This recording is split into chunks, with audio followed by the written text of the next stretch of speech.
ಕತ್ಲಾದ್ಮೇಲೆ ಬೆಳಕು ಬರಲೇಬೇಕು, ಬೆಳಕು ಬರಲೇಬೇಕು. ಏನು ಈ ಒಂದು ಸಂದರ್ಭ, ಏನೊಂದು ಸನ್ನಿವೇಶ ನೆನ್ಸ್ಕೊಂಡ್ರೆ ಮಹಾಭಾರತದ ಒಂದು ಸಂಗತಿ ಜ್ಞಾಪಕ ಆಗತ್ತೆ. ಇವತ್ತು ಹಿಂಗೆ ಕೃಷ್ಣ ಹಾಗೂ ಅರ್ಜುನ ಇಬ್ರು ಬೇಟೆಗೆ ಹೋಗಿದ್ರಂತೆ. ಬೇಟೆ ಮಾಡಬೇಕಾದ್ರೆ ಒಂದಷ್ಟೊತ್ತು ವಿರಾಮಿಸೋಣ ಅಂದ್ಬಿಟ್ಟು ಒಂದ್ ಕಡೆ ಒಂದು ಸರೋವರದಲ್ಲಿ ಇಬ್ರು ಕೂತ್ಕೊಂಡ್ರಂತೆ. ಅರ್ಜುನ ಕೇಳ್ತಾನಂತೆ ಕೃಷ್ಣನ್ನ,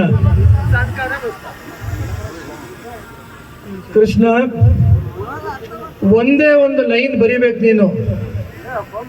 ಒಬ್ಬ ವ್ಯಕ್ತಿಗೆ ತುಂಬಾ ಸುಖ ಇದೆ, ತುಂಬಾ ಸಂತೋಷ ಇದ್ರೆ ಆ ಸಾಲು ನೋಡಿದ್ರೆ ತುಂಬಾ ದುಃಖ ಆಗ್ಬೇಕು. ಒಬ್ಬ ವ್ಯಕ್ತಿಗೆ ತುಂಬಾ ದುಃಖ ಇದ್ರೆ ನೀನು ಬರ್ದಿದ್ದ ಸಾಲು ನೋಡಿದ್ರೆ ತುಂಬಾ ಸಂತೋಷ ಆಗ್ಬೇಕು ಅಂತ. ಕೃಷ್ಣ ಒಂದೇ ಒಂದು ಸಾಲು ಬರೀತಾರಂತೆ, ಈ ಸಮಯ ಕಳೆದು ಹೋಗುತ್ತದೆ, ಈ ಸಮಯ ಕಳೆದು ಹೋಗುತ್ತದೆ ಅಂತ. ಹಂಗೆ ಇವತ್ತೇನು ಕತ್ಲು ಆವರಿಸ್ಕೊಂಡಿದೆ, ಕುತಂತ್ರಿಗಳ, ವಿರೋಧಿಗಳ, ದ್ವೇಷದ ರಾಜಕಾರಣದ ಕತ್ತಲು ಇವತ್ತೇನು ಆವರಿಸ್ಕೊಂಡಿದೆ, ಇವತ್ತು ಮತ್ತೆ ನಿಮ್ಮ ಸೂರಜ್ ರೇವಣ್ಣನ ಮೂಲಕ ಸೂರ್ಯ ಹುಟ್ಟೇ ಹುಟ್ಟುತ್ತೆ ಅಂತ ಹೇಳಕ್ ಬಯಸ್ತೀನಿ ನಾನು.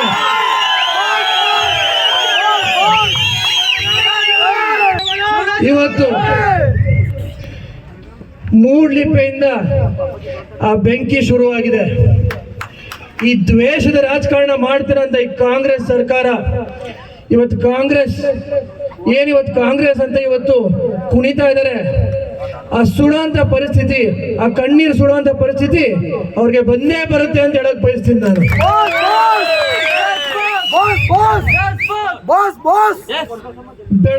ಬೆಳಕಾಗೋದು ಒಂದೇ ಅಲ್ಲ, ಸೂರ್ಯ ಹುಟ್ಟೋದು ಒಂದೇ ಅಲ್ಲ, ಆ ಸೂರ್ಯ ಪ್ರಕಾಶಮಾನವಾಗಿ ಪ್ರಜ್ವಲಿಸ್ತಾನೆ ಅಂತ ಹೇಳಕ್ ಬಯಸ್ತೀನಿ. ನಿಮ್ ಪ್ರಜ್ವಲನೂ ಅಷ್ಟೇ, ನಿಮ್ ಸೂರಜನೂ ಅಷ್ಟೇ. ಈ ಹಾಸನ ಜಿಲ್ಲೆಯ ಋಣ ತೀರ್ಸಂತ ಕೆಲಸ ನಾವು ಮಾಡೇ ಮಾಡ್ತೀವಿ ಅಂತ ಹೇಳಕ್ ಬಯಸ್ತೀನಿ.